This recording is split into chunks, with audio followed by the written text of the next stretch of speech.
Oke, Assalamualaikum warahmatullahi wabarakatuh. Waalaikumsalam warahmatullahi wabarakatuh.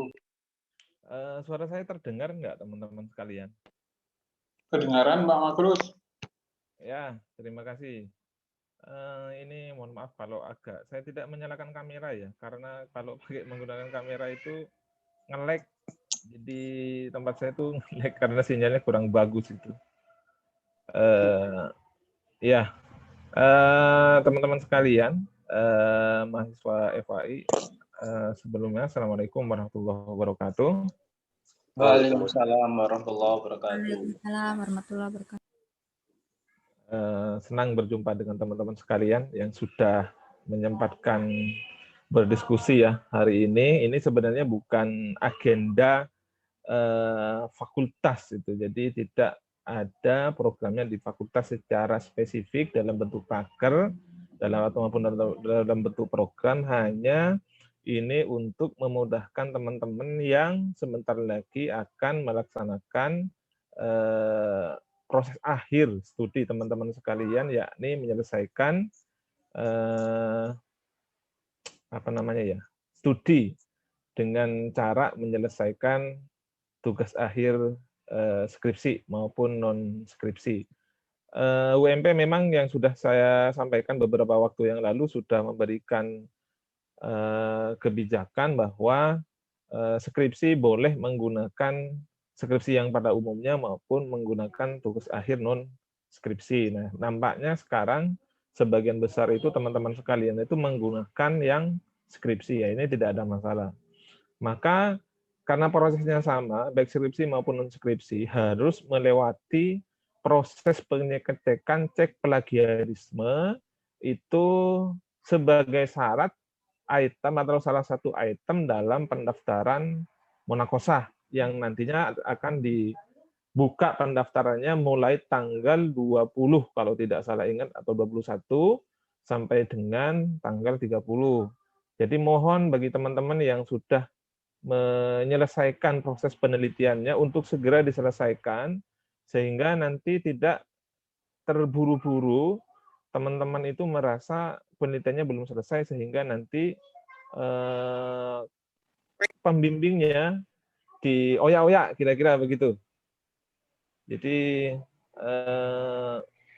ini apa dan seterusnya ya, ini mohon nanti teman-teman selesaikan secara cepat begitu, karena apa ya? Ini kan udah batas-batas akhir gitu. Jadi kalau teman-teman menunda lagi, eman-eman nanti pengaruhnya masa studinya itu akan tergeser. Memang nanti Monakosah itu dilaksanakan di bulan Agustus, entah daring maupun luring. Teman-teman nanti menunggu kebijakan dari fakultas, khusus yang kuliahnya di FAI ya. Ini kayaknya mungkin ada yang dari luar. Kemarin boleh nggak luar prodi FAI boleh ikut atau tidak? Ya monggo dipersilahkan. Maka terpaksa harus menyediakan materi ya kira-kira untuk sekedar informasi bagi teman-teman sekalian untuk pagi hari ini. Jadi materi hari ini adalah yang seperti yang sudah saya bagikan di grup, pentingnya pengecekan plagiarisme dan parafrase dalam penulisan tugas akhir. Ya, dalam inilah skripsi maupun yang non skripsi.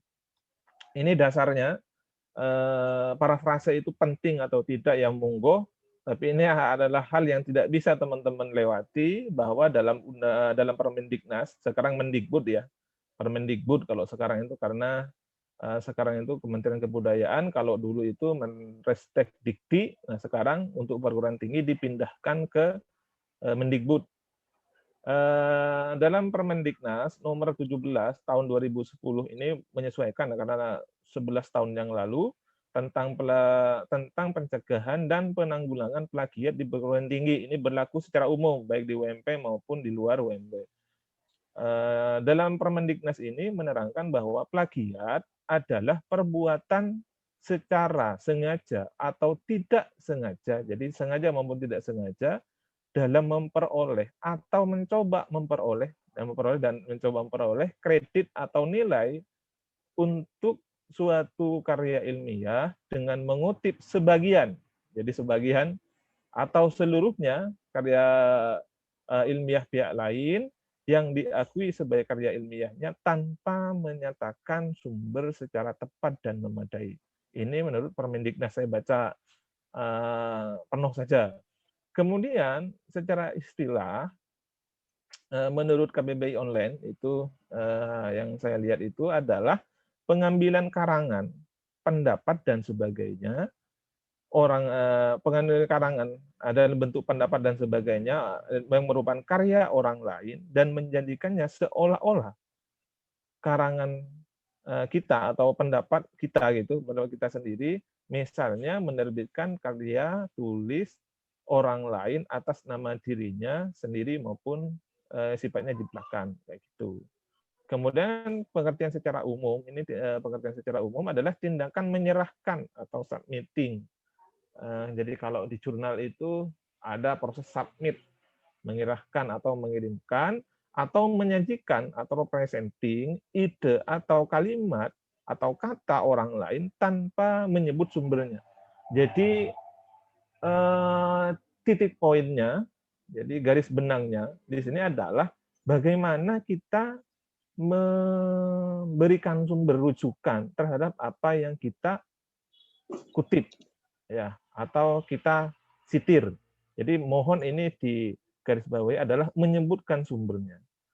Dasar hukumnya terkait dengan plagiarisme, tadi ya sudah tentang plagiarisme adalah Undang-Undang Hak Cipta, kemudian Undang Sistem Pendidikan Nasional. Kalau hak cipta itu ini berkaitan dengan ciptaan, ya, karena skripsi, disertasi atau tesis itu adalah hasil ciptaan. Jadi yang teman-teman buat hari ini adalah hasil ciptaan teman-teman, maka di depan ada nama, di cover itu ada judulnya, ada identitasnya, kemudian prodinya.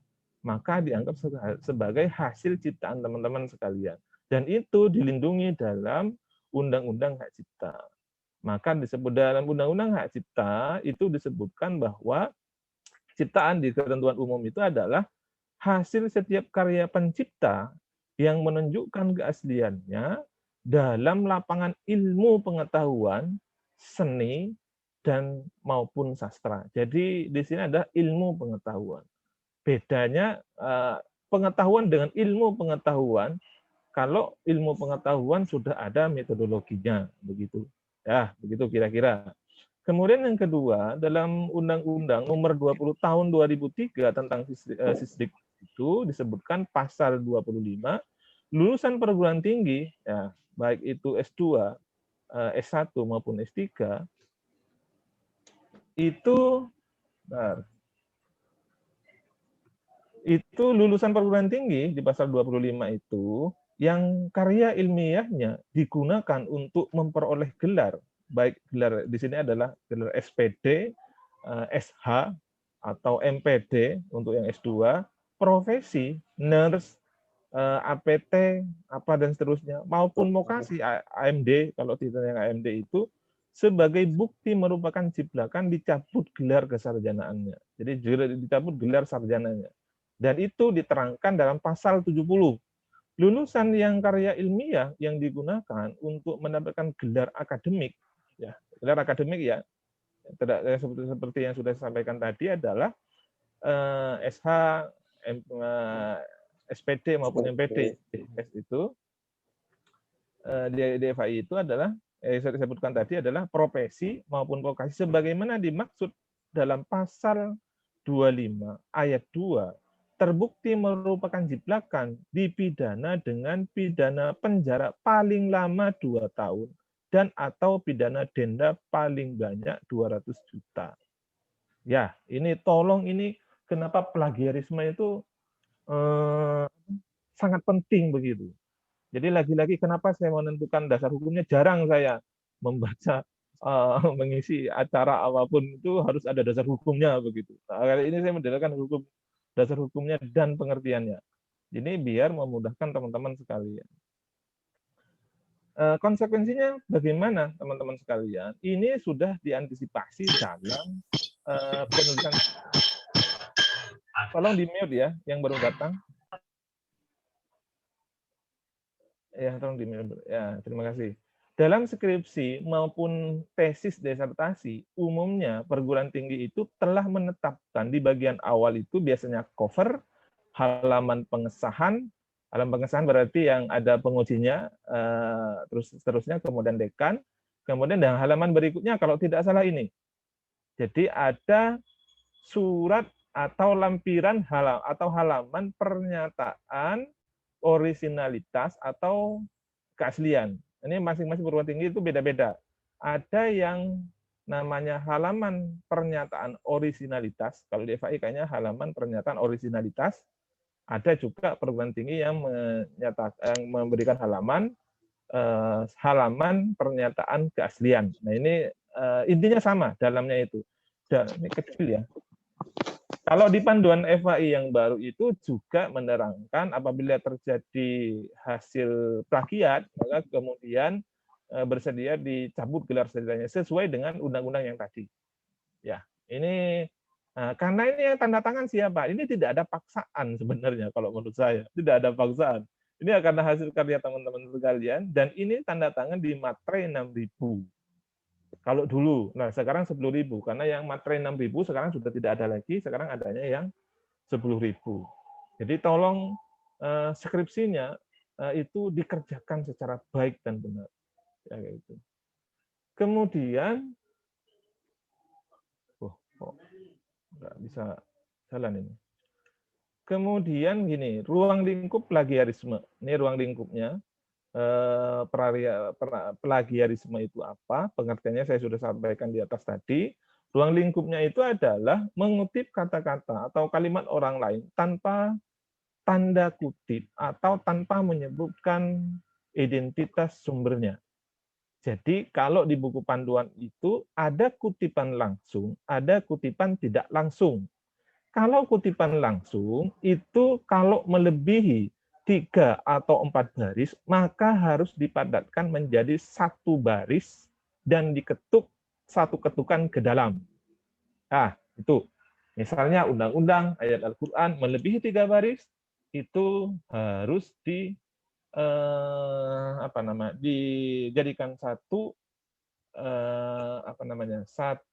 paragraf dan diketuk 1 ketukan ke dalam tanpa tanda kutip. Kalau ada kata tanda kutip berarti tidak perlu ada ketukan.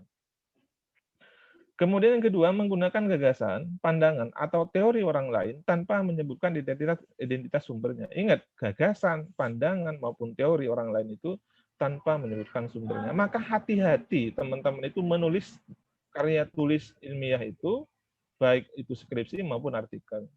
Kemudian menggunakan fakta, data, nah ini, data maupun informasi milik orang lain tanpa menyebutkan identitas sumbernya. Misalnya ada tabel di atas, kalau bukan hasil olahan data dari teman-teman dan mengambil dari sumber yang lain, di bawah tabel itu disebutkan sumbernya. Misalnya UMP, misalnya UGM dari mana, misalnya itu disebutkan, dokumen sekolah misalnya. Nah, SMA Muhammadiyah tahun berapa akan lebih bagus dibandingkan tahunnya. Kemudian keempat itu mengakui tulisan orang lain tanpa sebagai tulisan sendiri. Ya, ini banyak kasusnya teman-teman sekalian. Tidak hanya mahasiswa, dosen kena nggak? Kena. Saya karena bisa jadi kena. Iya bisa jadi kena saya. Jadi tidak ada tidak ada kebebasan begitu. Semuanya bisa kena. Profesor bisa kena nggak? Bisa kena. Guru besar bisa kena. Rektor bisa kena. Bisa kena. Salah satu perguruan tinggi di Semarang, salah satu perguruan tinggi negeri itu, tidak perlu saya sebutkan, juga kena. Dan pernah ribut itu. Di Sumatera pernah kena. Ya ada yang juga yang kena begitu. Semuanya ada kemungkinan untuk kena. Nanti macam-macamnya itu nanti disampaikan di belakang nanti. Kemudian melakukan parafrase, ya, parafrase atau parafrasa sebenarnya yang benar itu adalah parafrasa. Kalau dalam bahasa Inggris adalah parafrase. Mengubah kalimat orang lain ke dalam susunan kalimat sendiri tanpa mengubah idenya, tanpa menyebutkan identitas sumbernya. Ya, jadi ngotak-ngatik gatuk begitu, tidak menyebutkan sumbernya dari mana begitu, dan seakan-akan menjadi gagasannya sendiri. Nah ini yang tidak diperbolehkan. Kemudian menyerahkan suatu karya ilmiah yang dihasilkan atau dipublikasikan oleh pihak lain seolah-olah sebagai karya sendiri. Nah, ini skripsi bisa jadi juga begitu. Jadi tolong kalau memang ada rujukannya, sebutkan rujukannya begitu. Kira-kira teman-teman sekalian. Kemudian ini macam-macamnya. Ini sebenarnya sudah ada di mata kuliah sebenarnya. Ada di mata kuliah. Ini tiba-tiba plagiarisme. Paling tidak ada 4 secara umum. Yang pertama itu adalah plagiarisme kata demi kata. Yaitu penulis menggunakan kata-kata penulis lain, artinya persis, plek gitu, tanpa menyebutkan sumbernya. Ya. Jadi ya copy paste lah begitulah, diambil begitu. Ini kata demi kata, tidak dirubah begitu. Kemudian plagiarisme atas sumber.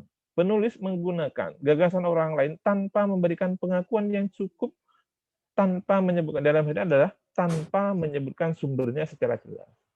Ya, tanpa menyebutkan sumbernya secara jelas. Maka di sini disarankan teman-teman itu kalau di buku panduan diwajibkan atau tidak sih menggunakan manajemen referensi. Manajemen referensi monggo.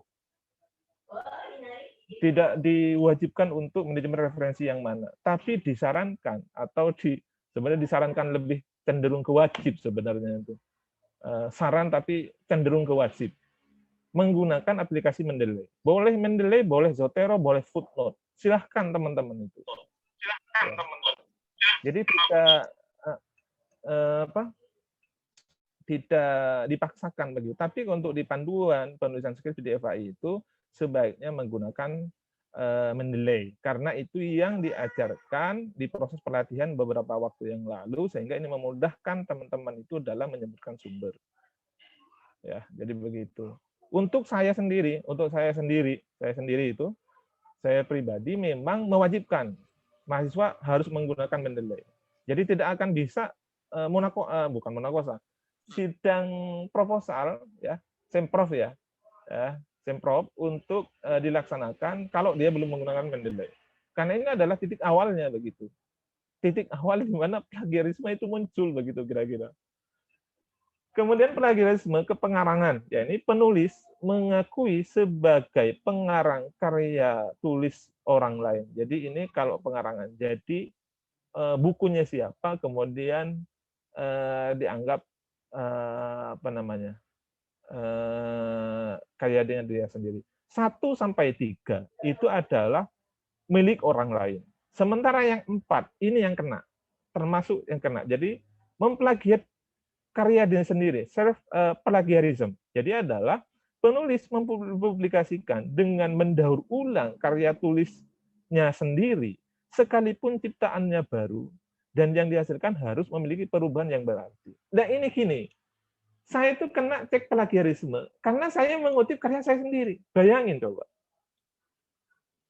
Jadi kalau saya publikasi di jurnal, kemudian saya cek plagiasinya, bisa jadi tinggi karena saya mengutip karya saya sendiri. Dan itu harus disebutkan sumbernya. Sekalipun hasil karya sendiri. Wah, nggak bisa, Pak. Ini kan karya saya sendiri. Nah, nggak bisa itu.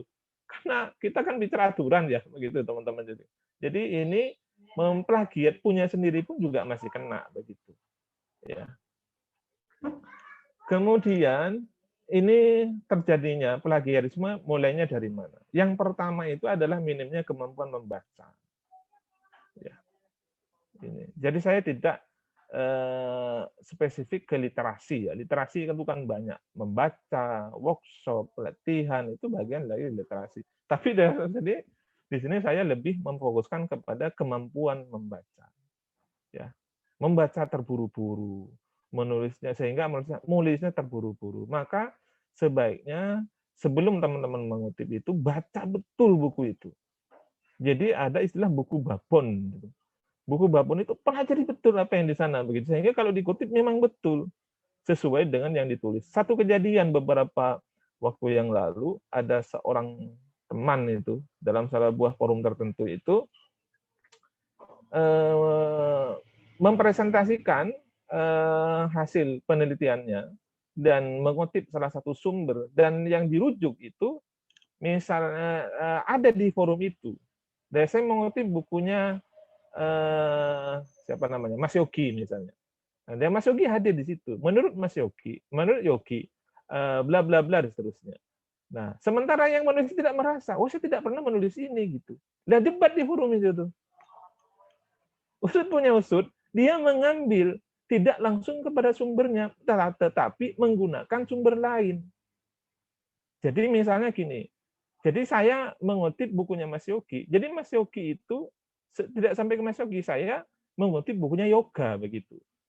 Jadi saya Yoga mengutip bukunya Yogi. Nah ini apa namanya, celahnya di situ terjadinya plagiarisme itu. Ya. Jadi tolong ini sangat hati-hati teman-teman sekalian. Ini termasuk bagi saya sendiri begitu. Kemudian yang berikutnya adalah terkejar batas waktu penelitian. Nah, ini yang paling sering terjadi itu. Jadi pendaftaran tanggal 20, sekarang sudah tanggal berapa ini ya? Tanggal 13. Ya, bagaimana kemudian tanggal 20 atau tanggal 21 itu bisa selesai. Nah, datang ke kampus, Bapak ada nggak, Pak? Nggak. Saya mau daftar nih, Pak. Gitu. Nah, sementara kan dosennya kan belum sempat membaca begitu. Tiba-tiba ditodong untuk tanda tangan begitu. Ketika ini repot nanti itu. Jadi tolong ini dikerjakan secara baik dan benar, dengan sebaiknya tidak terlalu terburu-buru dalam melakukan proses penelitian. Jadi penelitian itu kan kegiatan yang sistematis begitu. Dan di FAI itu untuk diujikan ke munakosa, mahasiswa itu atau judul itu harus minimal 2 bulan setelah seminar proposal. Jadi minimal, ya. Jadi kalau kurang dari 2 bulan, kenapa? Kalau kurang dari 2 bulan, bagaimana dia melakukan penelitian begitu? Kan dipertanyakan. Seminggu jadi nggak? Jadi. Tapi kayak apa hasilnya kayak gitu? Kan dipertanyakan begitu. Ya. Kemudian minimnya kemampuan mensitasi. Ya, kemampuan mensitasi. Jadi tolong lagi-lagi saya sampaikan adalah di sini sebaiknya teman-teman itu lagi-lagi saya ingatkan menggunakan medium referensi. Saya tidak memaksakan di aplikasi yang mana, tapi yang paling umum itu adalah Mendeley. Ya, silahkan menggunakan Zotero, Footnote, ya monggo gitu. Ya. Jadi biasanya kalau sudah dikutip itu kan sudah sampai ke bawah itu. Jadi tinggal insert bibliografi kalau di Mendeley itu. Kemudian minimnya kemampuan analitis karena takut salah. Jadi ini yang paling ini benar. Pemerubah itu takut salah. Sebenarnya nggak perlu takut salah sebenarnya, karena dalam plagiarisme itu adalah, kalau menurut saya itu adalah bukan apa namanya, bukan mencari. Jadi teman-teman jangan merasa paling bersalah, tidak itu, karena plagiarisme itu kan hanya mencari tingkat kemiripan, ya, tingkat kemiripan bahwa tulisan ini atau naskah ini mirip dengan punyanya siapa. Misalnya punya Mas Yoga, kemudian itu mirip dengan punyanya Mas Yogi karena kembar misalnya gitu, atau judulnya sama. Ya. Nah, klasifikasi plagiarisme. Jadi klasifikasi plagiarisme itu ada klasifikasinya. Ini, oh ini salah nih. Sorry. Ini bukan.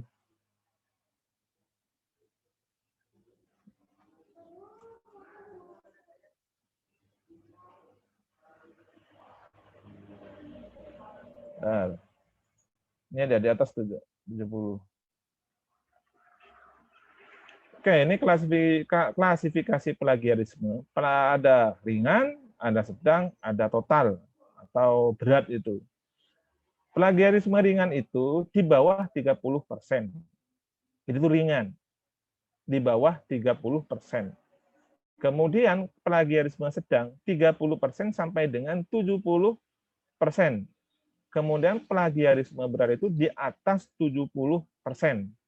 FAI dalam hal ini adalah menetapkan di buku panduan itu sudah jelas ya, 30% untuk artikel ilmiah sebagai tugas akhir, 35% untuk skripsi. Ya, 35. Ini ngambil sedang. Ini pada saat penetapan dulu di rapat pleno pimpinan itu maupun rapat dosen, masih tarik ulur apakah 30 atau 25. Ya. Jadi disepakati. Kalau saya di mana dulu? Saya menyarankan 25 sampai dengan 30. Saya ngambil yang ringan. Tapi pada akhirnya disepakati dalam forum itu kita mengambil format yang sedang. Ya sudah, enggak apa-apa. Ini hanya mengantisipasi saja begitu. Pencegahannya bagaimana teman-teman sekalian? Yang pertama itu adalah melakukan parafrasa. Jadi ini saya skip saja, penjelasannya di belakang. Kemudian yang kedua itu adalah dalam melakukan kutipan. Kutipan itu adalah bagaimana teman-teman itu memahami bentuk pengutipan dan pengutupan ya, baik langsung maupun tidak langsung, dan menyebutkan sumber rujukannya. Gitu. Ini yang untuk mencegah plagiarisme itu terjadi atau tidak di karya tulis kita. Gitu. Kemudian yang kedua, yang ketiga itu adalah menggunakan aplikasi plagiarisme seperti Mendeley, Zotero dan macam-macamnya itu. Ya monggo silahkan teman-teman itu menggunakan begitu. Kemudian ini aplikasi yang bisa teman-teman akses. Monggo, ada yang gratis di internet bisa teman-teman lakukan tanpa berbayar. Ini ya. Saya katakan gratis, ada premium. Jadi misalnya Grammarly. Grammarly itu orang mengenalnya sebagai pengecekan tata bahasa dalam bahasa Inggris. Misalnya yang tepat itu menggunakan apa, itu menggunakan Grammarly. Tapi di Grammarly ini juga ada cek tentang plagiarismenya di aplikasinya itu. Dan itu ada yang berbayar, ada yang tidak berbayar. Yang berbayar itu yang bentuknya premium. Sama halnya di Pelagram. Pelagram ada yang premium. Kalau yang gratis diunggah, kita hanya mengetahui tingkat kemiripannya berapa. Tapi untuk mengetahui di bagian mana, itu tidak ada. Jadi harus mau tidak mau, harus yang berbayar. Kalau tidak salah ini, saya tidak ingat persis itu berapa dolar itu. Kalau di Pelagram itu yang jelas itu berbayar. Sekian dolar gitu. Kalau $1 kan 14.000. Dua apa berapa saya agak lupa itu untuk Pelagram itu untuk sekali ngecek. Kemudian Grammarly juga ini bisa langganan 600.000 dalam 1 tahun. Kalau tidak salah itu kalau menggunakan jaringannya RJI, Relawan Jurnal Indonesia. Ya monggo ini nanti teman-teman bisa menggunakan ini yang gratis. Tapi yang diakui menurut peraturan Dikti itu tahun 2019 kalau tidak tahu tahun berapa. Mohon maaf itu kalau saya lupa tahunnya itu. Memang ada dua, yakni cek plagiarisme menggunakan Turnitin dan menggunakan Identicap. Ini dua ini. Maka kampus itu paling tidak melanggan dua aplikasi ini yang dikeluarkan oleh Turnitin maupun yang digunakan oleh Identicap itu. Jadi monggo ini menggunakan yang mana. Nah, beberapa kampus umumnya saya katakan umumnya itu menggunakan Turnitin. Ya, menggunakan Turnitin. Kenapa menggunakan Turnitin? Ya mungkin secara aplikasi memang mudah dipahami dan mudah dimengerti begitu. Kemudian berbayar enggak? Ya jelas berbayar. Jelas berbayar. Ini juga berbayar. Kemudian tipsnya bagaimana teman-teman itu menurut terhindar dari plagiarisme. Yang pertama itu adalah tentukan buku yang hendak teman-teman baca. Jadi tentukan. Jadi ada buku rujukan begitu. Kalau menggunakan penelitiannya kuantitatif, ya banyak-banyak baca bukunya Sugiono. Ya. Kalau yang kualitatif, biasanya tuh Leksi Moleong itu bukunya Moleong tuh paling banyak itu. Dari saya skripsi sampai sekarang masih bertahan itu banyak dirujuk itu bukunya Moleong. Atau yang mixed method misalnya, yang gabungan antara kualitatif maupun kuantitatif, ya biasanya ya ada bukunya Creswell. Kan sudah ada diterjemahkan baik yang bahasa Inggris ke bahasa Indonesia kan sudah ada di perpus, sudah banyak itu. Kemudian yang kedua, sediakan beberapa kertas kecil berukuran saku, ya kan? Satukan dan kemudian dijepit. Nah ini kemudian teman-teman tulis. Kira-kira buku yang mana? Lah, ini kalau yang manual. Nah, kalau menggunakan yang Mendeley kan enak, tinggal kalau memang di Google Scholar tidak muncul, dicari namanya, ya sudah create manually. Gampang itu. Sangat mudah bagi saya, menurut saya. Dan tentang itu kan sudah teman-teman tahu kan. Kemudian kalau di sini kan kalau manual kan tulis judul buku, pengarang, penerbit, tahun terbit, tempat terbit, jumlah halaman di kertas kecil yang tadi itu. Ini kan repot itu. Dan sekarang kan semuanya teman-teman menggunakan laptop di mana-mana, pakai tablet, pakai HP, menggunakan email. Sama itu. Jadi ya kita cari yang fleksibel saja lah. Kan eranya teman-teman kan beda dengan saya. Kalau zaman saya dulu itu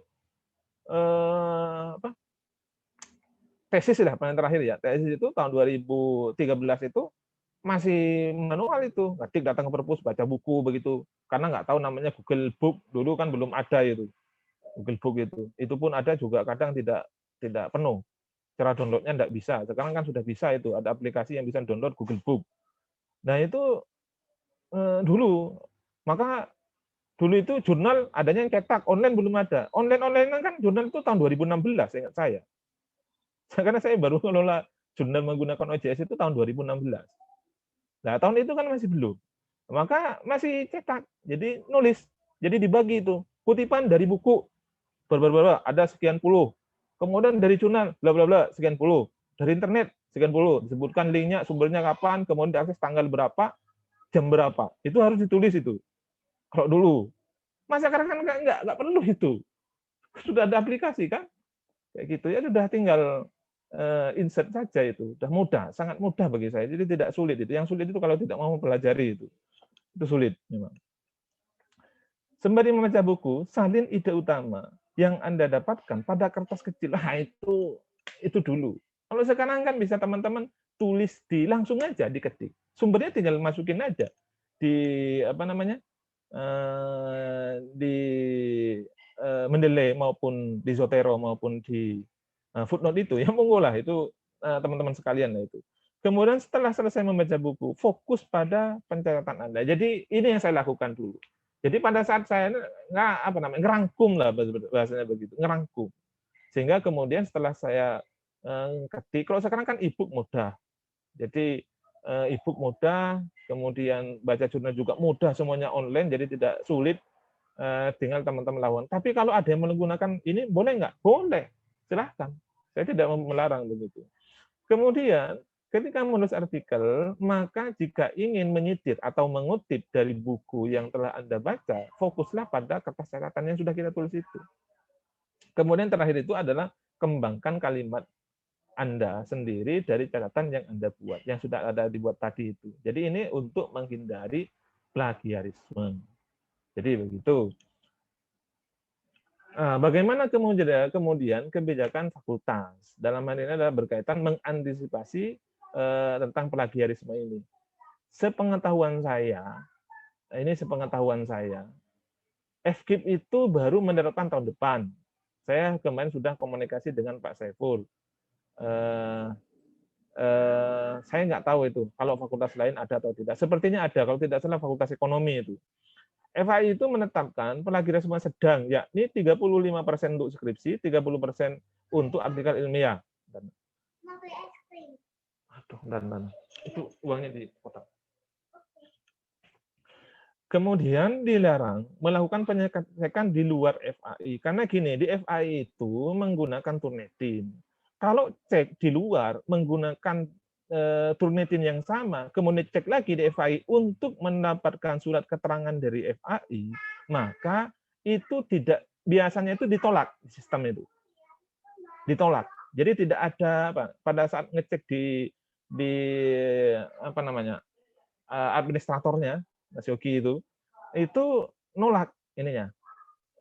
Akunnya nolak begitu karena sudah dicek di tempat lain begitu kalau menggunakan Turnitin. Tapi kalau menggunakan Plagram, menggunakan yang tidak berbayar, sepertinya tidak ada masalah karena itu tidak beda perusahaan dengan Turnitin itu.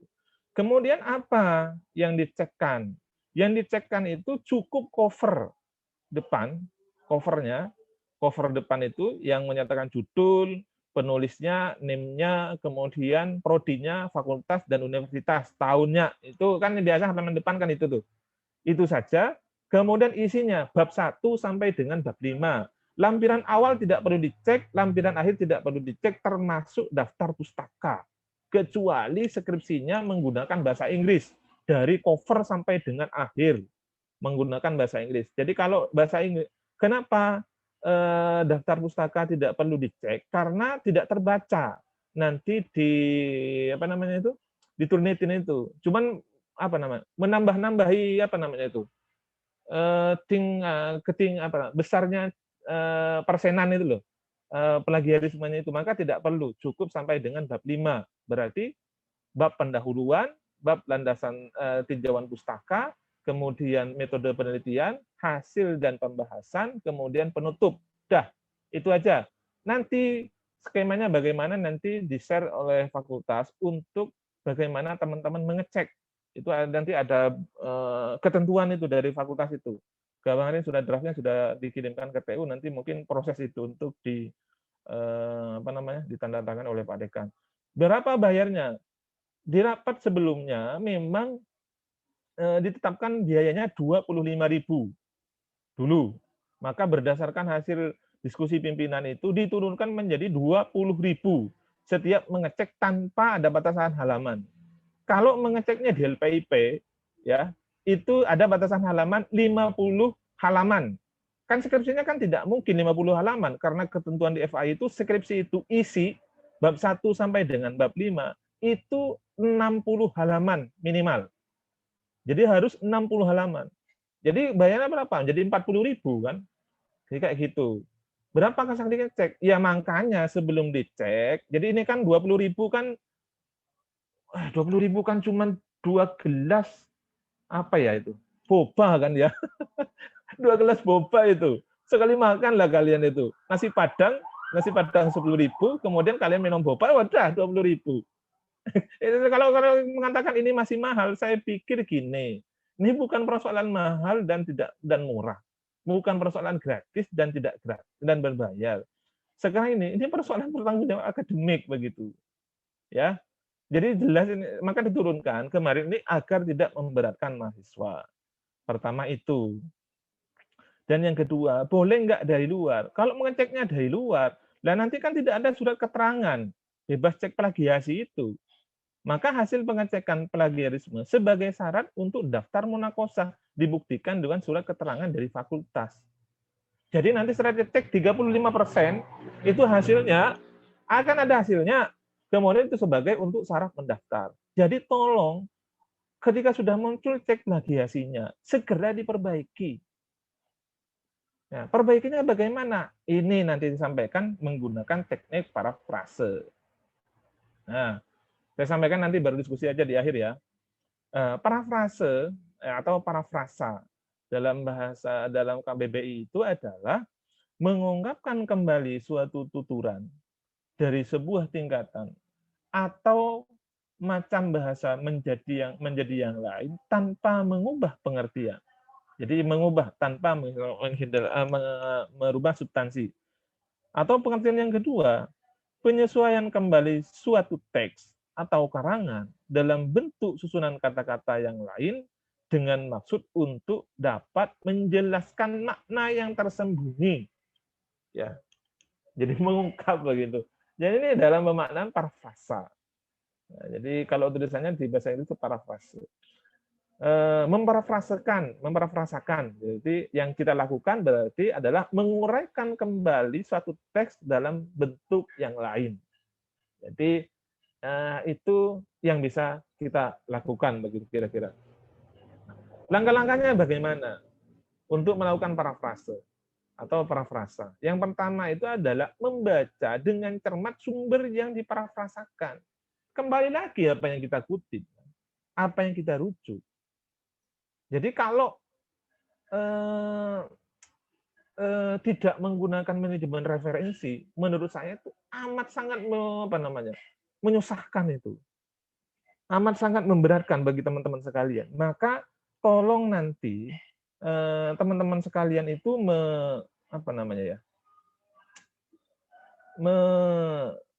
membuat secara baik kira-kira begitu. Pak izin bertanya, kan ada Ya nanti aja pertanyaan nanti ya. Saya ini.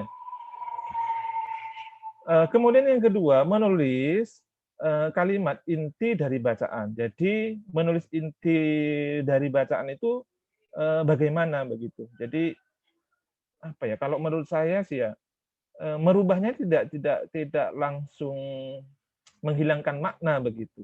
Hanya mengubah, tetap menyebutkan sumbernya.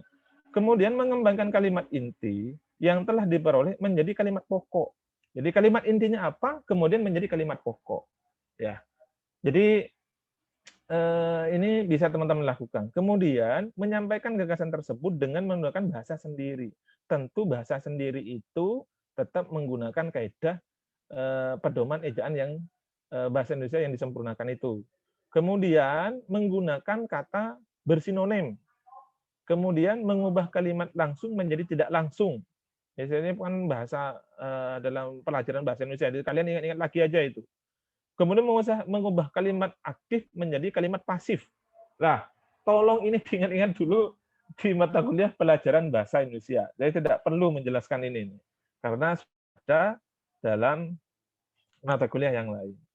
Kemudian yang berikutnya, saya percepat saja biar nanti agak praktek saja. Ciri-ciri parafrasa yang pertama itu adalah substansi tidak berubah. Ini yang paling penting. Jadi apa yang disampaikan oleh sumber yang kita rujuk, substansinya itu tidak berubah begitu. Kemudian arti dan makna tuturan tetap sama, ya tetap sama. Jadi sekalipun penyampaiannya berbeda, tapi arti dan maknanya tidak berubah begitu. Ya, boleh dilakukan.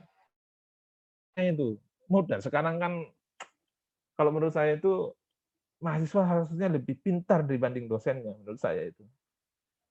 Jadi kalau teman-teman nonton YouTube-nya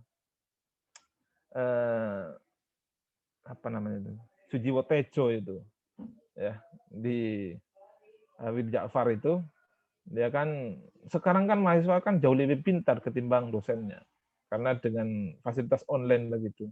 Tapi yang tidak dimiliki itu adalah keberkahannya itu. Nah itu keberkahannya begitu. Ya bisa jadi mahasiswa sekarang lebih pintar, lebih jago dibanding dosen. Saya percaya itu begitu. Ya, tapi keberkahan itu yang mungkin agak sulit itu. Ya. Kemudian yang berikutnya adalah bentuk tuturan kata berbeda. Jadi bentuk tuturannya kata berbeda. Ya, itu katanya berbeda termasuk tuturannya gitu. Kemudian bahasa penyampaiannya berbeda, kemudian cara penyampaiannya berbeda. Ini semuanya berbeda. Berubah. Hanya memang makna dan substansinya itu yang tidak berubah begitu kira-kira. Kemudian jenis-jenis parafrase itu adalah ada dua, parafrasa bebas, kemudian parafrasa terikat. Kalau yang bebas itu tidak mewajibkan penulis untuk menggunakan kata-kata asli dalam rujukannya, ya, rujukan yang dirujuk itu, tetapi tetap mempertahankan inti dan maknanya. Artinya dalam ini penulis memiliki kebebasan dalam menggunakan kata-kata lain, bahkan jika sama sekali tidak menggunakan kata-kata dalam teks aslinya. Misalnya kalau di FAI itu kan misalnya ada menurut Al-Quran surat Luqman misalnya disebutkan bahwa pelajaran itu adalah bagaimana menanamkan tentang pentingnya akidah misalnya. La tusyrik billah dijelaskan begitu. Itu boleh. Kalian namanya memparafrase itu. Arti atau makna dalam Al-Qur'an itu boleh nggak? Boleh. Boleh. Tapi kalau dikutip artinya wa itu qala Luqmanu libnihi wa huwa itu. Nah, kemudian ada ininya lebih dari 3 baris itu berarti itu harus dipadatkan jadi satu. Itu namanya pengutipan secara langsung. Artinya tidak bebas begitu. Kemudian parafrase terikat di sini adalah mewajibkan pengguna dalam penulis dalam menggunakan kata-kata asli dalam rujukan, kemudian bisa ditambah dengan kata-kata lain dalam bentuk yang berbeda. Nah, namun maknanya intinya sama ya, sudah saya sampaikan tadi. Kalau yang tadi ini yang di atas adalah harus sebutkan itu sesuai dengan nama teksnya begitu. Kemudian, nah ini aplikasi lagi-lagi ini saya menerangkan tentang aplikasi parafrase. Wah, ini kan sekarang kan lebih canggih, kalian tinggal pilih mana yang menurut kalian lebih mudah, lebih mantap lah. Kira-kira menurut kalian itu bisa kalian gunakan. Ya, ada EditPad, ada cekplagiarism.com, itu ini cek parafrase. Ya, parafrase. Ada Smodin yang lagi tren itu. Ya silakan. Ya, ada paraphrase. Yaitu cara kalian itu menggunakan aplikasi ini. Tapi yang perlu diingat adalah sekalipun ada mesin atau aplikasi cek plagiarisme itu, ini kan hanya mengubah kata-kata. Tapi kemampuan analitis, kemampuan kritis, kemampuan jelajah memahami makna, memahami substansi yang teman-teman tulis itu tidak bisa ada aplikasinya itu. Karena ada di ilmu, di pengetahuan kalian itu. Jadi jangan tergantung kepada aplikasi. Aplikasi itu hanya membantu begitu, sifatnya membantu. Bukan kemudian menjadi akhir begitu. Jadi yang diparafrase muncul misalnya dan seterusnya, ini boleh menggunakan aplikasi ini. Boleh nggak? Boleh. Kita tidak melarang kok. Ya, tidak melarang. Kita persilahkan teman-teman untuk menggunakan aplikasi yang menurut teman-teman itu lebih mudah untuk digunakan. Saya kira begitu. Selebihnya nanti kita simulasi maupun kira-kira saya memparafrasenya bagaimana. Nah, tadi ada pertanyaan ini, silakan di chat juga boleh. Pak, izin bertanya, saya kan ada angka rumus dan setelah saya cek plagiatnya ternyata angka-angka rumus tersebut masuk plagiat. Jadi gini, rumus itu kan satu, ayat Al-Qur'an itu satu, ya. Maksudnya sama begitu. Rumus karena menghitung regresi kan sama, korelasi kan sama rumusnya. Sama, nggak mungkin berubah dengan yang lain, itu nggak mungkin berubah, sama mesti. Maka untuk mengeceknya ini bisa digunakan, tidak mungkin diparafrase. Itu namanya nanti di-exclude. Di-exclude, jadi tidak masuk itu. Jadi yang mengecekkan siapa? Mas Yogi yang membantu nanti. Ya. Jadi nanti yang mengeksklusif nanti Mas Yogi, tapi kan ada item lain selain rumus, penjelasan, pengutipan. Kalau hanya judul, judul kok muncul sebagai frase, ya itu kan semuanya judul sama. Ada yang mungkin yang sama judulnya, atau variabel judulnya sama. Nah, cuman nanti item di dalamnya itu. Paling banyak umumnya plagiasi itu ada di bab 2, di landasan teori. Paling banyak itu. Kemudian metode penelitian, paling banyak. Kemudian di bab 1 juga ada. Hasil ada nggak? Ada. Misalnya di hasil penelitian. Hasil penelitian itu kalau datanya diunggah, di lokasi sekolahnya, visi misi, itu kan muncul itu. Kan online, itu akan kebaca. Kayak gitu. Ya, begitu. Untuk simulasi, gini teman-teman sekalian, intinya gini, ketika kalian udah ketemu cek plagiasinya, misalnya jumlahnya itu 50 atau berapa lah jumlahnya itu, intinya jangan gugup lah. Seperti kalian itu tahu, saya dapat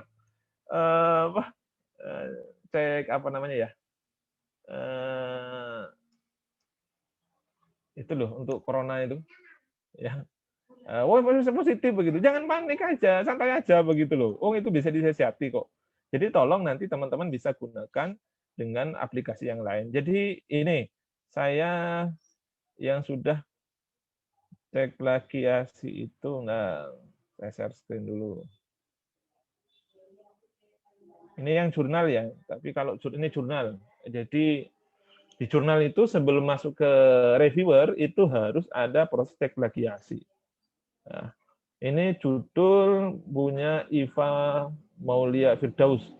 Judulnya itu implikasi terhadap produk yang bersertifikat halalnya sudah kadaluarsa. Jadi kayaknya judulnya nih, implikasi terhadap produk yang sertifikat halalnya sudah kadaluarsa.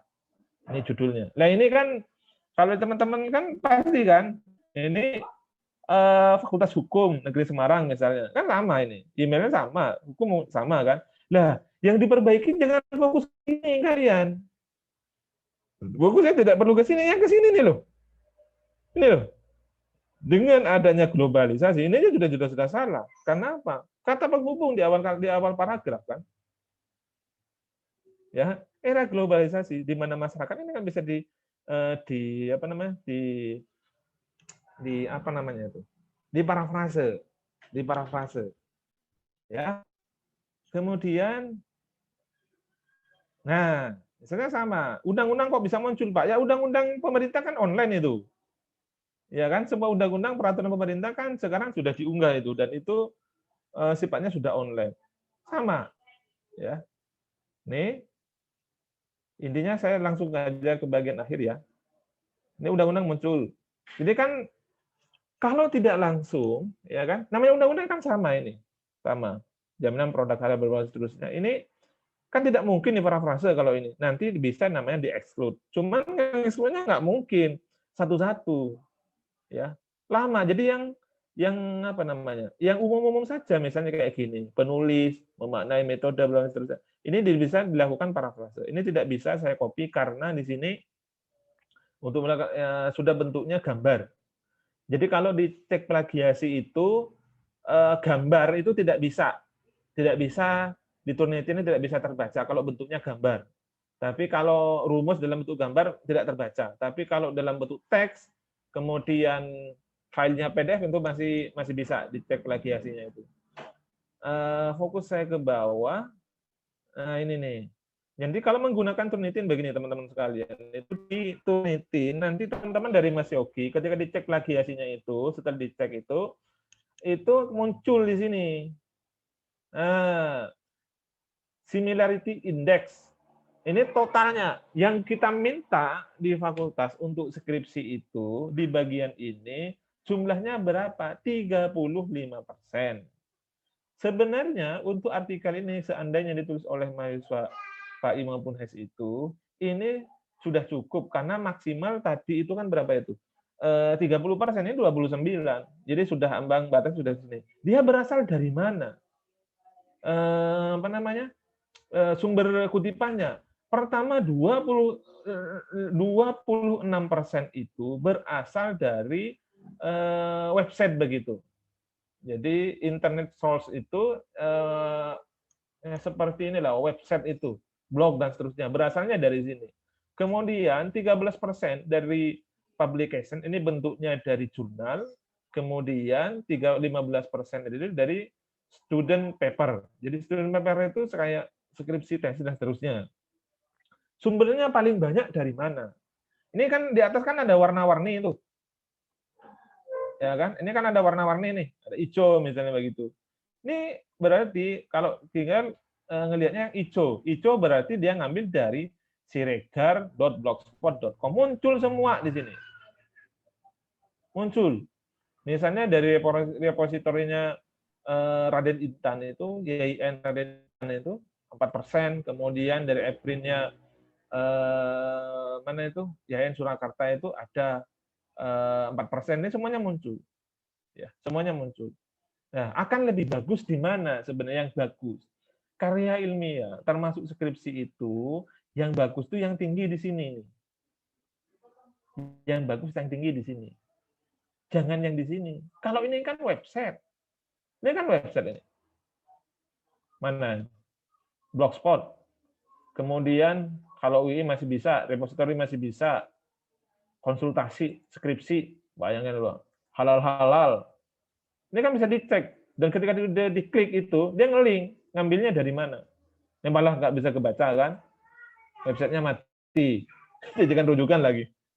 Jadi semuanya tahu gitu. Kemudian itu terus untuk parafrase mana itu? Untuk melakukan parafrase itu, nah misalnya saya ngambil tadi yang parafraser, ya.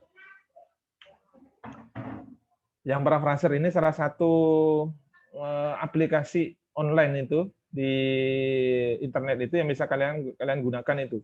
Sudah saya sebutkan tadi itu. Misalnya gini, saya menulis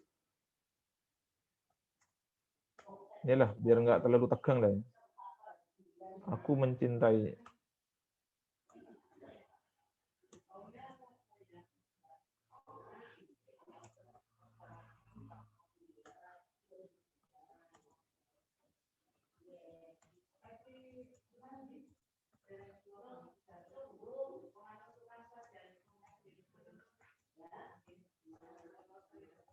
Nah, ya kan? Aku mencintainya, tetapi orang tuanya tidak merestui karena aku pengangguran dan belum selesai kuliah. Misalnya ini loh ya. Nah, di bawah ini bisa teks, bisa upload dalam bentuk file. Boleh kalian copy bagian-bagian mana saja yang kira-kira itu ada parafrasenya. Dan ini bahasanya tinggal dipilih. Mau jadikan bahasa Inggris, Spanyol, apa, dan seterusnya. Cari yang bahasa Indonesia, yang Indonesian ini. Klik. Kalau kalian login boleh di sini. Aduh, sorry. Hilang tadi ya. Sorry, tadi itu harusnya milih bahasa. Kalau di sini hanya dibatasi sampai dengan 1000 kata.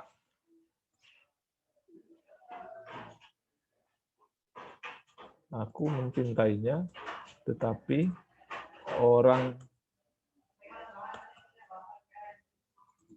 tuanya tidak merestui karena aku pengangguran dan belum lulus kuliah. Nah, ini yang paling ini nih. Paling dekat dengan dunia kalian tuh. Nah, di sini ini kan sudah saya ketik. Nanti munculnya di bagian parafrase teks. Nanti di klik aja itu yang parafrase no ini. Nah, nanti dia membaca, aplikasi ini membaca. Jadi dia berubah kan katanya. Saya mencintainya, tetapi orang tuanya tidak menyetujui dia karena saya menganggur dan saya belum lulus dari universitas. Ini udah ganti ini namanya. Bayangin. Kalau kalian copy di sini, di copy semua, yang kalian parafrase, nggak paham itu. Ini ada mesin. Ini kan bisa kalian apa namanya? Bahasa yang lebih mudah misalnya. Saya mencintainya, tetapi orang tua tidak menyetujui karena saya masih pengangguran dan saya belum lulus kuliah. Nah, itu sama. Hampir sama dengan yang di sini. Jadi jangan takut kalian itu besar seakan-akan itu dunia seakan-akan kiamat begitu loh. Dunia seakan-akan itu mudah lah sekarang itu. Jadi tidak perlu kalian resah begitu. Intinya gini, semua ada jalannya begitu. Yang penting kalian ada kemauan untuk belajar, kemauan untuk mencari, sehingga tulisan atau karya tulis atau skripsi yang kalian buat itu sudah sesuai dengan standar begitu. Ya. Hasil penelitian saya kan mengutip beberapa pemikiran tokoh yang tertuang dalam buku yang saya teliti. Apakah kutipan buku tersebut juga tidak? Jadi boleh. Yang penting disebutkan sumbernya. Lagi-lagi kan begitu.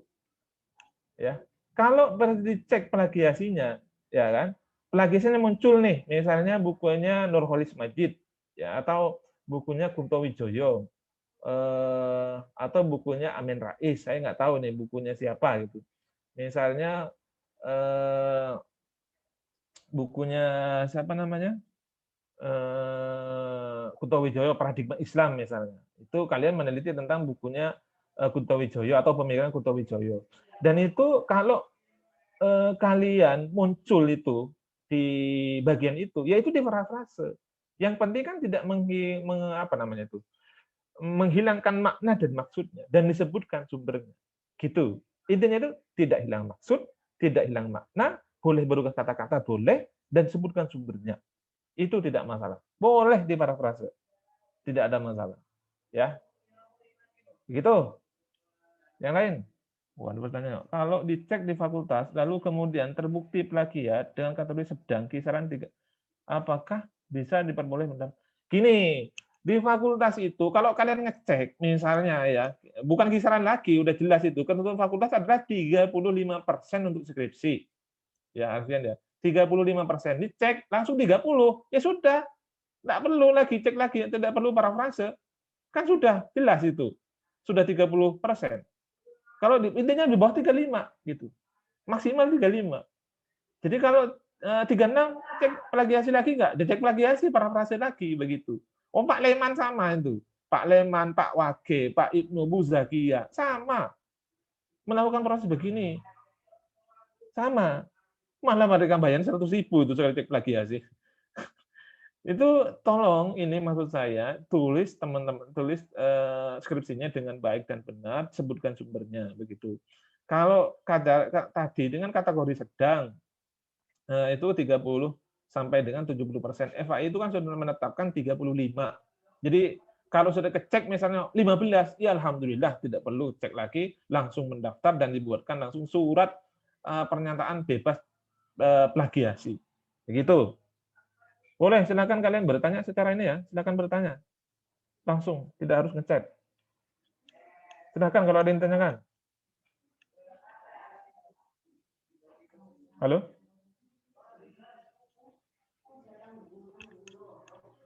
Ini kedengar nggak suara saya? Halo? Dengar, Tat. Dengar kok kalian membisu. Ayo. Ditanyakan jelas nggak? Kalau jelas ya alhamdulillah ya. Saya tidak perlu mengulang. Ada yang ditanyakan lagi?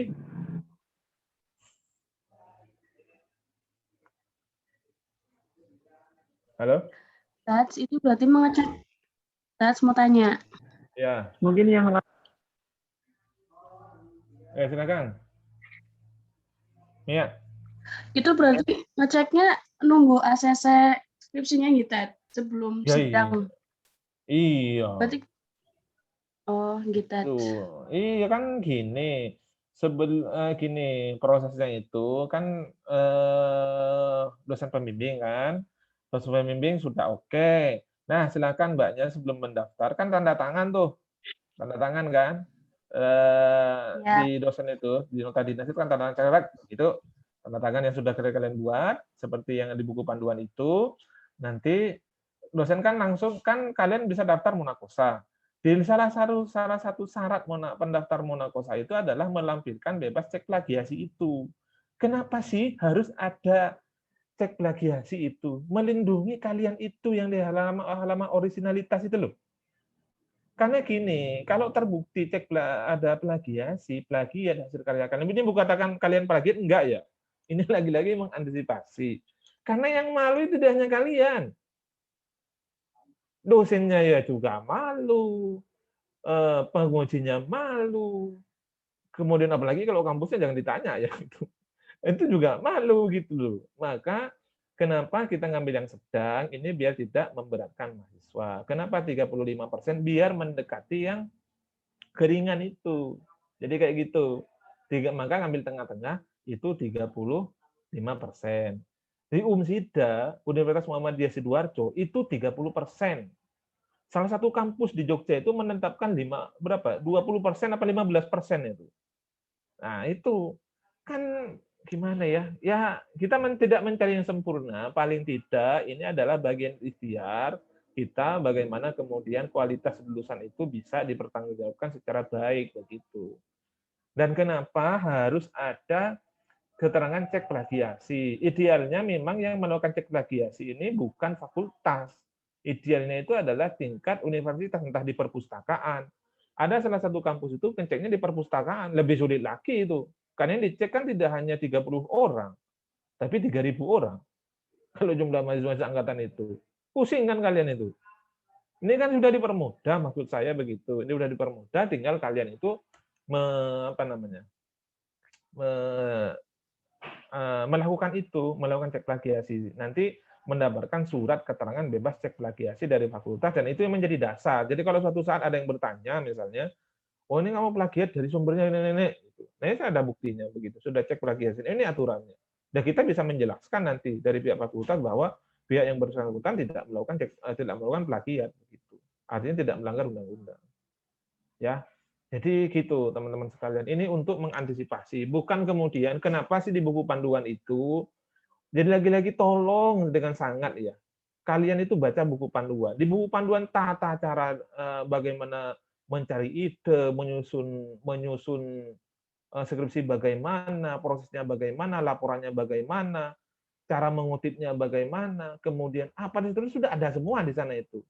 Ya, sudah ada. Termasuk misalnya jumlah halamannya berapa, di daftar pustaka itu tidak boleh ada website, tidak boleh berasal dari website kan itu, kayak website apa namanya, kayak blog gitu, kayak Blogspot, WordPress.com, ID dan seterusnya. Nah, langsung langsung ke sumber utamanya begitu. Akan lebih bagus misalnya paling tidak kan yang Go ID kayak gitu. Atau website resmi misalnya yang dipunya institusi masih boleh, itu nggak dipersalahkan begitu. Ini tapi jangan terlalu banyak. Karena gini, komponen yang dinilai itu tidak hanya skripsinya loh kalian itu. Kan komponen penilaian Munakosa kan sudah ada di buku panduan itu. Tata tulisnya, penyampaiannya, cara penulisannya bagaimana. Itu kan itu.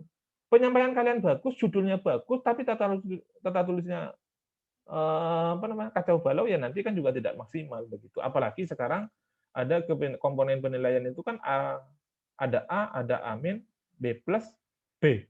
Ya coba bayangkan kalau kalian dapat Amin itu kan kurang nilainya. Begitu. Gitu. Yang lain boleh di-chat.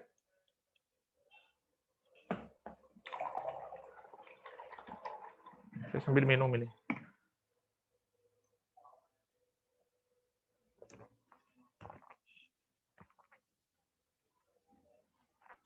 Izin bertanya, mengutip dari jurnal orang lain, kemudian kita tulis sumbernya di daftar pustaka menggunakan aplikasi Mendeley, apakah masih disebut? Ya enggak, kan sudah gini loh. Kalau menggunakan Mendeley, itu kan format penulisan kita itu kan menggunakan IPE, ya kan? Apa tuh, ya kan? Menggunakan IPE. Itu kan sudah otomatis muncul di daftar pustaka ketika teman-teman itu insert bibliografi. Di bagian misalnya di satu file, kemudian di bagian akhir itu ada daftar pustaka, kalian ini kan insert bibliografi kan muncul itu, pilih ya. Kemudian itu dikatakan plagiasi, tidak plagiasi. Jadi itu baru tata tulisnya Billy ya. Tapi ketika menulis yang dikutip itu namanya sudah masuk wilayah plagiasi. Jadi tolong itu jangan kutip banyak begitu di blog semua, isi jurnal satu halaman itu kan diambil semua. Kemudian kalian masukkan itu, oh saya sudah menggunakan Mendeley. Tapi kan itu baru selesai di Mendeley, tidak selesai di Turnitin. Maka caranya itu gunakan parafrase. Jadi ketika ya tidak sama persis dengan yang ditulis, tapi substansinya, maknanya tidak hilang, maksudnya juga tidak hilang, ya sudah, berarti itu masih tetap diperbolehkan, tapi harus disebutkan sumbernya, begitu Billy. Jadi Mendeley itu hanya untuk manajemen referensi, tapi untuk plagiasi itu menggunakan Turnitin yang di OMP itu. Di tempat lain aja menggunakan Identicate ada gitu. Ya, gitu Billy yang bisa saya jawab. Yang lain? Boleh bertanya langsung, tidak harus chat. Kita tuntaskan hari ini kalau bisa ini urusan beginian. Jadi kalau saya berharap gini, ketika sudah dicek di fakultas langsung 25, 30 begitu. Tidak perlu bolak-balik itu loh.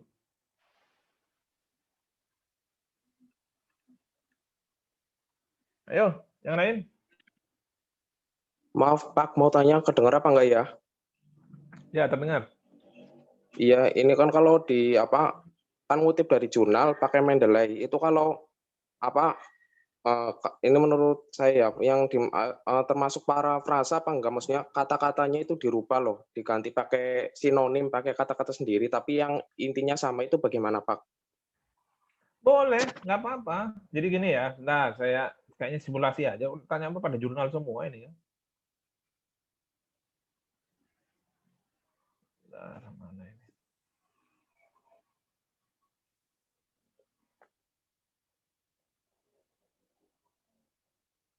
Oh, belum kelihatan. Bentar.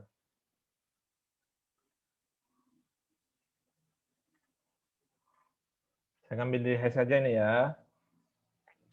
Yang pertama ini, misalnya analisis jaminan dalam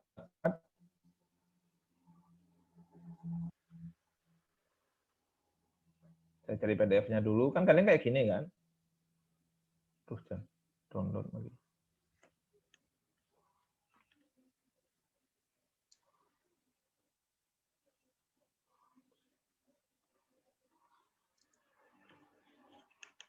Ntar internetnya lama ini. Soalnya saya tethering. Ya. Atau sambil yang ini kalau ditanyakan sekarang di chat saja itu.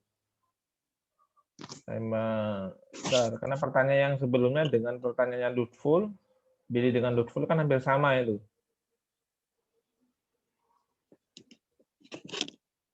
Nah, misalnya analisis jaminan dalam akad-akad yang berbagi hasil, akad murabahah dan akad musyarakah di perbankan syariah. Yang penulisnya adalah Aufa Islami. Ya, ini kan. Nah, misalnya kalian mengutip tentang inilah ya. Umumnya lah ya. Kan kalian kalau baca jurnal kan bacanya dari sini itu. Ya, kan ini yang paling umum ya. Nah, misalnya saya kutip ini. Kalian copy aja misalnya kalau ini muncul di cek plagiasinya ngeblok begini loh. Ya, Lutful ya. Iya. Blog ini misalnya ada di halaman di nomor 1, misalnya nomor 1. Nah, gambar nomor 1 artinya ini yang paling banyak biasanya itu. Ini di bagian ini kalau ngeblok begitu di hasil tab plagiasi yang saya tunjukkan tadi, di copy aja bagian yang ini di Word-nya, di copy ya. Masukkan ke paraphrasal. Nah, ini karena bentuknya ini saya ngopinya dari PDF, jadi kadang-kadang kayak gini. Kalau PDF itu acak-acakan. Nah, itu pintar-pintar kalian. Lah, masa katanya generasi milenial masa zaman penjajah itu. Ah, ini ya. Ini kan sudah diganti dulu nanti tadi seperti bahasa Indonesia ini kan maksimal 1000 kan.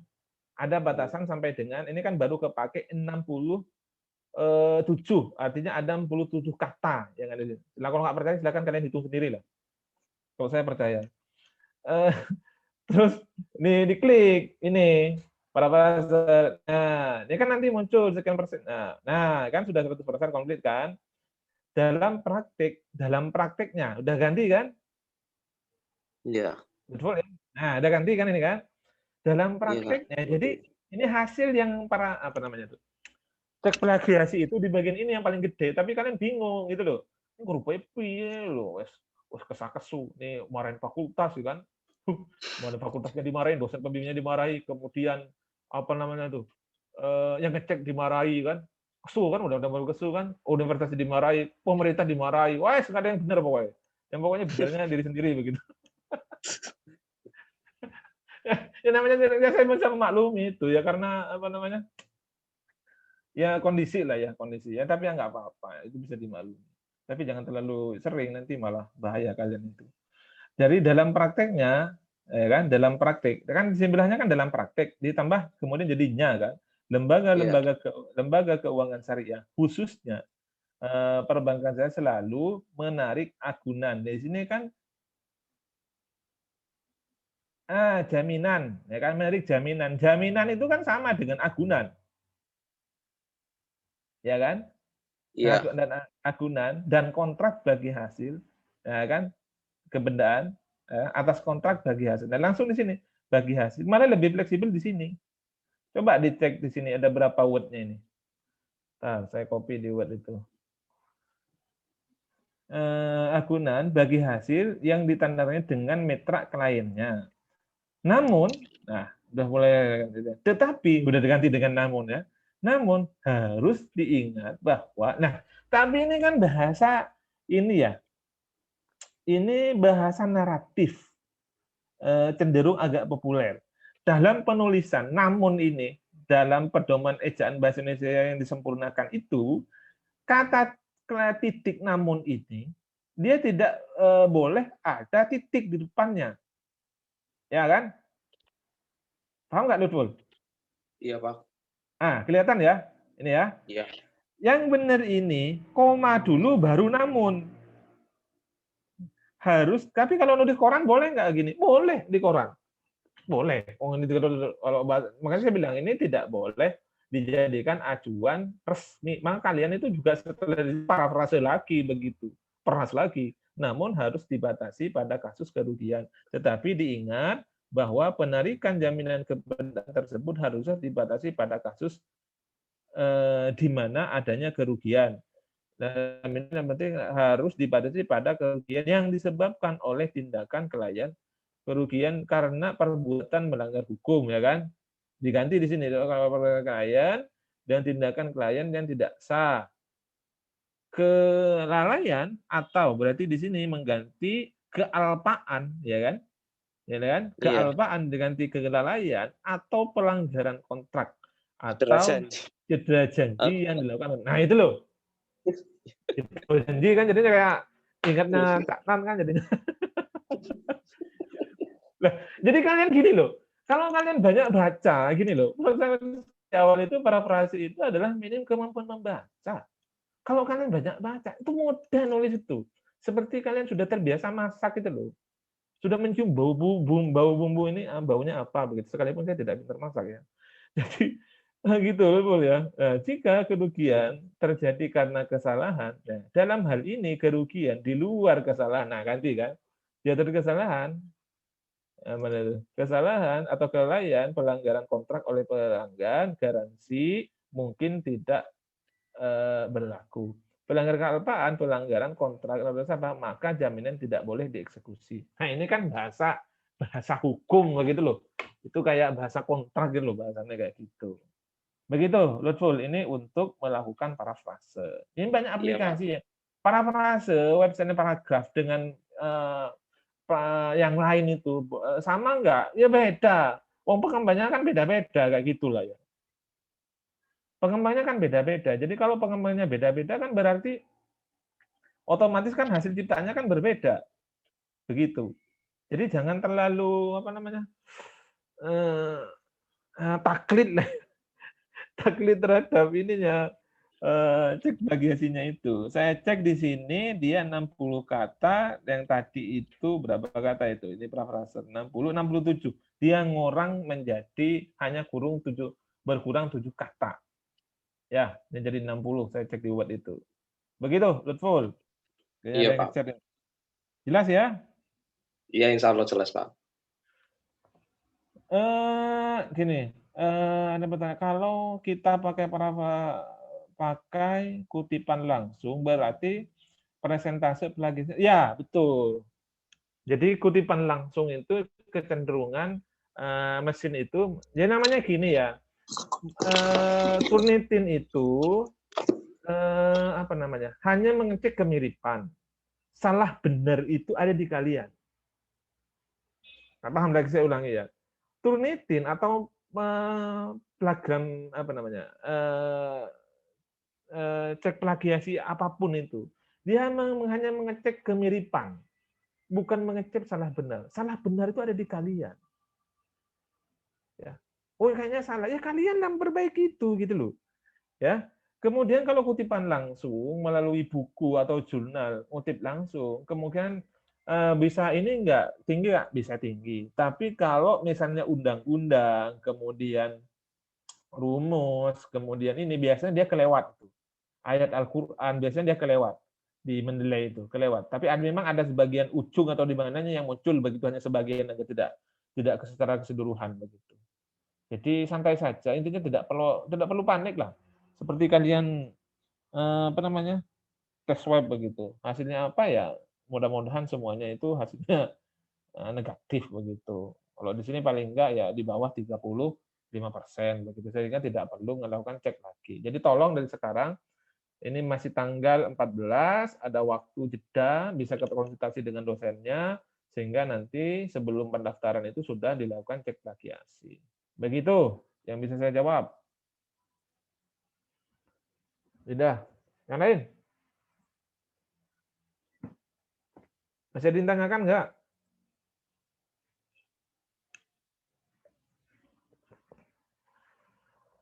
Mas Yogi ada ya? Mas Yogi mana nih? Mas Yogi? Nggak ada presensi ya? Ada Pak, sudah siap Pak. Wah, dibagi Mas. Oke. Nah, ngisi dulu kalian presensinya ini. Sambil menunggu kalian ngisi presensi, silahkan kalau ada yang mau ditanyakan. Siapa tahu nanti ada sertifikatnya ini. Ayo, ditanyakan enggak? Nah, ini biasanya kalau kalian itu kan jarang bertanya gitu ya. Ya. Jarang bertanya itu. Nanti kalau sudah detik-detik itu gimana ya Pak? Ya, misalnya begitu tuh.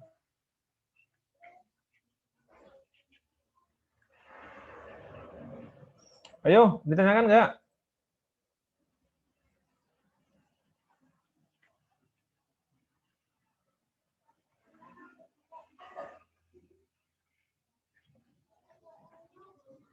Mas Yogi nanti di-share di grup aja apa ya? Oh ini sudah, kalian klik aja ada presensinya.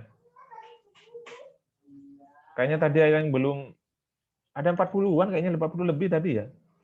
Tapi kayaknya kok sekarang sudah tinggal 37 itu. Cek plagiasinya mulai kapan ya Pak, dan dikirim email. Nah gini, saya nunggu surat sebenarnya. Di surat itu kemarin sudah ada prosesnya. Kalian boleh datang langsung ke kampus untuk pembayarannya ke TU. Atau kalau kalian masih di WFH, kampus gini, fakultas itu sampai saat ini masih tetap buka dengan prokes ya, sampai dengan pelayanan itu sampai siang lah itu. Intinya kalau bisa sebelum zuhur sudah datang ke kampus, bawa filenya, kemudian bayar di TU. Nanti dicek plagiasinya. Tapi kalau di aturan kemarin itu filenya dikirim ke email dengan mengkonfirmasi ke nomor telepon yang ada di fakultas itu, nomor telepon fakultas. Kalian WA, sebutkan nama, identitasnya apa, judulnya apa, sudah melakukan pembayaran di TU, mohon diunggah, dicek plagiasinya. Nanti gini, kalian tinggal milih saja mau dikirim lewat email atau dikirim lewat WA. Umumnya dikirim lewat email, ya. Jadi tolong nanti dikirim lewat email oleh fakultas hasilnya. Berapa lama? Paling lama itu 3 hari kerja. Paling lama. Paling cepat berapa? Ya tergantung antrian. Ya bisa jadi hanya 10 menit. Tapi kan tergantung berkasnya kalian banyak apa enggak kayak gitu. Cek plagiasinya kan juga butuh waktu itu untuk melihat hasilnya.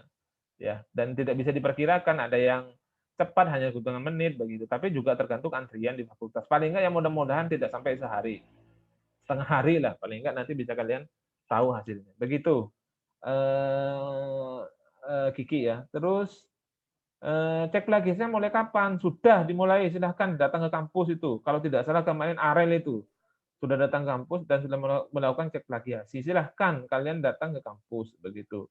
Langsung kalau kampus ketemu dengan Mas Yogi. Kalau Mas Yogi tidak ada, tinggal WA Mas Yogi. Silahkan. Kemudian kirim lewat email ya, sudah tadi, sudah saya sampaikan tadi. Ya, mudah-mudahan gini, saya kalau sudah ada, sebenarnya sudah 2 hari yang lalu, seingat saya itu sudah dikirimkan formatnya, tapi mungkin nunggu aja dulu. Nanti mudah-mudahan hari ini sudah di-share di grup untuk ketentuannya bagaimana prosesnya sehingga kalian bisa melakukan cek plagiasi. Tapi kalau mau datang langsung ke kampus silakan, tidak dilarang begitu. Ya, tentu dengan prokes ya. Dian, ada yang tanyakan? Bukan resen ya. Yang lain ada yang tanyakan? Jangan lupa presensinya diisi itu. Ada dari fakultas lain nggak ini?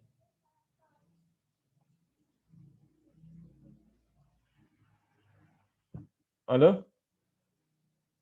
Nggak ada kayaknya. Apa gimana ini?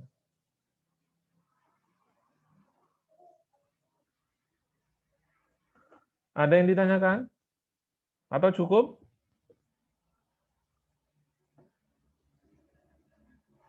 Halo?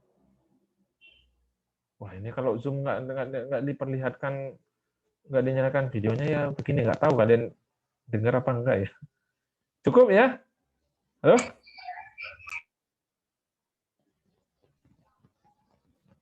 Ya, Tad. Cukup, Pak. Cukup, Pak. Alhamdulillah. Ya. Oke, begitu teman-teman sekalian. Terima kasih sudah ikut berpartisipasi. Jangan lupa lagi-lagi diisi presensinya. Itu nanti siapa tahu ada sertifikat dalam bentuk sertifikat nanti dari Mas Yogi. Kalau nggak ada ya berarti presensi saja begitu. Kedua, lagi-lagi saya sampaikan, tolong itu dikerjakan skripsinya secara baik, secara benar. Nanti apa namanya ya? Mudah-mudahan cek plagiasinya cukup hanya sekali, karena lagi-lagi plagiasi itu tidak ada kepentingan apapun dari kita itu selain menjaga originalitas dari teman-teman sekalian yang sudah kita buat, sehingga nanti tidak ada gelar yang dicopot hanya karena kesalahan kecil yang sebenarnya bisa dilakukan secara bersama-sama begitu. Begitu ya, Mas Uki kayaknya sudah cukup Mas Uki ya.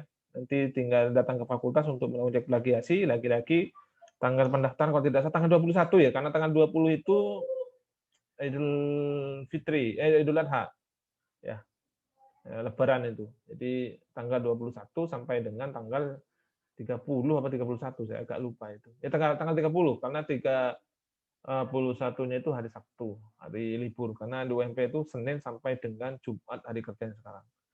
Begitu teman-teman sekalian, jaga diri baik-baik, sehat semuanya dan mudah-mudahan skripsinya segera selesai, segera dicek plagiasinya dan segera diujikan. Mungkin itu saja dari saya, kurang lebihnya mohon maaf. Assalamualaikum warahmatullahi wabarakatuh. Waalaikumsalam warahmatullahi wabarakatuh. Terima kasih, Pak. Sertifikat terkirim lewat email nggih? Alhamdulillah. Ya, terima kasih Mas Yogi sudah dapat Siap, Pak. sertifikat itu. Ya, terima kasih Mas. Assalamualaikum. Waalaikumsalam. Saya keluar dulu. Terima kasih Mas Yogi. Nggih Mas Lutfi, jangan tidur. Iya ini Mas.